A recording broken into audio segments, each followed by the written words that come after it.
Hello everyone, today we are going to discuss the scale entities. How we can scale the entities. This purpose, select the object or a rectangle or a geometry and scale about. We have to select the one point about which the scale will be drawn. Whenever I clicked on the point, the rectangle of the 2.5 scale is drawn here.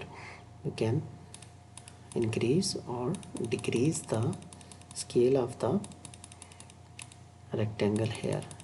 We can also make a copy, or we can also convert it into the scaled geometry, whatever we want to draw, and the rectangle is converted into the bigger scale.